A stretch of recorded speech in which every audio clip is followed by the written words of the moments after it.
Good morning, everyone. Hope everyone's enjoying the conference so far. I'm excited to be here and explain kind of who our company is, how we monetize our content digitally, some of the challenges we face, as well as lessons learned. So to start off, who is Funimation? Funimation is a brand management company. We happen to specialize in anime. We were founded in the mid-1990s when our president acquired the English-speaking distribution rights for the Dragon Ball anime franchise. That's a lot to understand. Essentially, what it means is we purchased the rights to bring a Japanese anime to the United States. In 1998, it was broadcast on Cartoon Network. It became one of the highest rated series on Cartoon Network. And since that point, we've actually acquired close to 600 additional titles. So we have a massive catalog of content. Currently, we're anywhere between 40 and 50% market share, so we're the dominant leader in the anime space in North America. We have a primarily 18 to 24-year-old male, very web-savvy, very tech-savvy demographic. And the majority of our money today is still generated through home video. So disc sales are still very strong. However, digital video has been on the rise for many years. We've seen about a 10-fold increase in digital revenue just in the past 4 years alone. If you're not familiar with anime, as Gavin mentioned, I have a short clip for you.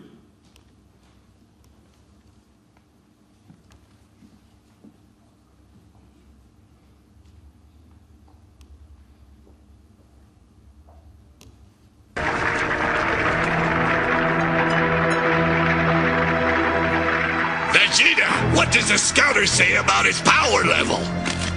It's over 9,000! What, 9,000? There's no way that can be. So a few of you might be familiar with this clip. That specific video has actually been viewed close to 7 million times on YouTube. It's actually become kind of an internet phenomenon. If you want to have a little bit of fun and waste some time later, you can go to YouTube and type in over 9,000, and you'll see there's about close to 50 million video views just for that clip and versions of that clip.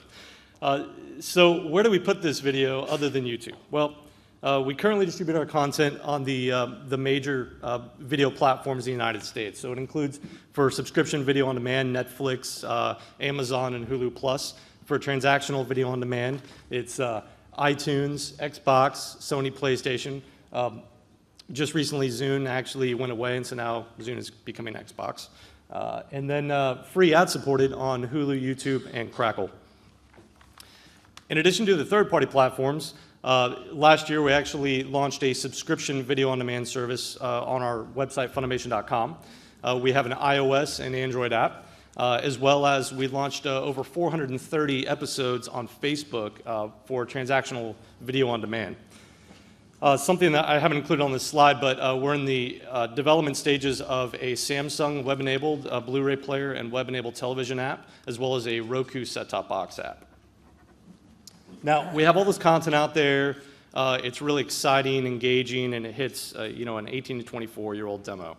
So what are some of the challenges that we face? Well, the biggest is piracy. Piracy has actually affected the anime industry since the 1980s. When we acquire a title, we won't actually release it in the United States for anywhere between 12 and 16 months after it's already broadcast in Japan.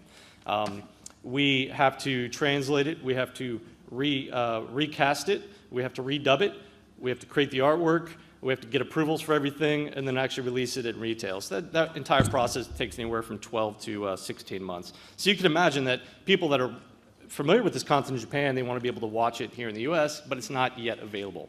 So how are we addressing that problem? Well, first off, there's no solution to piracy.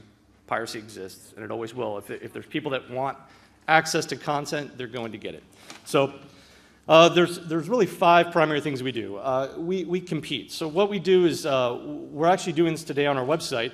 Within 1 hour of Japanese broadcast for a number of shows, we're actually streaming them for free with English subtitles on our website.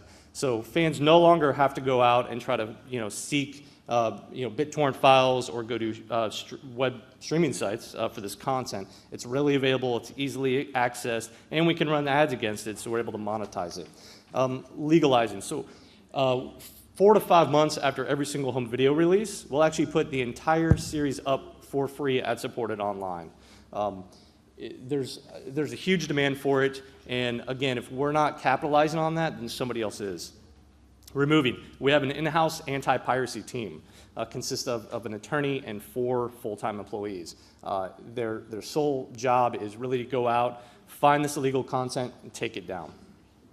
Sampling. As soon as the English dubbed episodes are completed in production prior to them going out on DVDs, we'll actually put the first couple episodes out for free.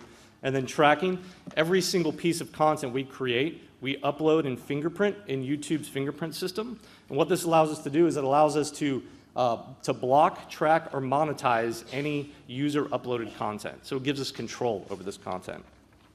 A library of content. So I mentioned we have 600 series. We really have over 8,000 episodes that we manage. And when you're trying to get this amount of content up to these platforms, it can be quite difficult for a number of reasons. The first is you're competing with all the other major studios. And so not only network broadcast, but also cable as well. We know our content's good, we know it's good quality, and so we have very good relationships with all these vendors. So we actually have direct relationships, which is beneficial because it allows us to shorten the time to market. We're not reliant upon an aggregator to deliver that content out there. And we're a very vertically integrated company. So not only do we dub everything in-house, we actually encode everything, we create all the artwork, we manage all the metadata, everything is done under one roof. And the biggest challenge is, well, you have to get views. If you don't get views, you're not going to make money. So how do we get views? Well, we've actually been putting content out online since about 2007 when we launched a video portal on Funimation.com. And since that time, we've done a good job of educating fans on where to find our content. So rather than hope that our fans find it, we go out and tell them. So we actually build communities online. We have over 300,000 subscribers on our YouTube channel. We actually have over 500,000 likes on Facebook. And then we do a good job of promoting that to our fans. How are we doing? Well, this year we'll actually surpass 5 million digital videos sold. We're consistently in the top 20 on Xbox and Sony. And then on the free ad-supported side, we have over 300 million long-form video views. And this year, or excuse me, not this year, but to date, our content on YouTube alone has been viewed over 2.3 billion times. So it's pretty staggering. And to put that in perspective, what does that equate to in terms of dollars? Well, the first year we started, we launched that video player in 2007. That first year in 2008, we made about $100,000. Not a lot of money. But last year we actually made millions. And so we're seeing this huge increase. We're seeing revenues actually becoming significant. And so it's an exciting time. And then finally, some takeaways. I think this kind of echoes what was mentioned earlier, but content is king. It's cliche, but it's true. Also, if content's king, then distribution is God. You might have the best content in the world, but if nobody can see it, nobody has access to it, it kind of doesn't really matter at that point. And then simply don't deliver that content, but we work with our vendors as well. We build communities on Facebook and YouTube. We talk with and include our audience. It's very important because we want them to respect what we're doing, and we want to respect their opinions.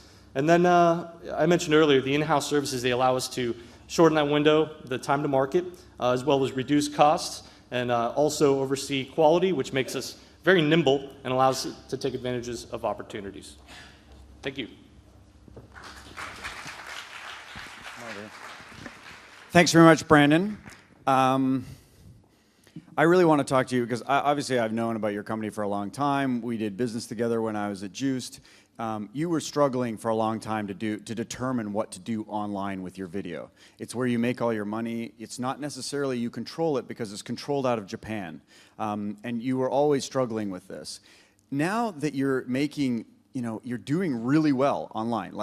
And the reason why I wanted to have you here is that I think that anime and music and kids programming overall really sort of set the bar for what's going to happen next for the rest of the mass market. Can you give us some more insight into that transition that when the DVDs fell off the cliff? You know, that I think it was 2009 or at Christmas, where in December you were selling like crazy, and then in January there were like the dropped like 40%, and how you guys cope with that? Well, you know, home video retail is still a huge business. You also have to remember that there's a number of very large electronic stores that have gone out of business, right? Circuit City went out of business. You know, Best Buy has kind of consolidated some of their shelf space as well.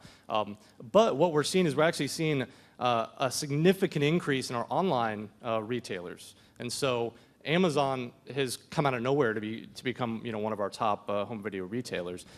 As far as coping with that, you know, we look to exploit our content and our videos out there in as many ways as we can to where fans want to consume it. And so I think it's important that we almost have a responsibility to our fans to allow them to access that content regardless of which device, regardless of what time.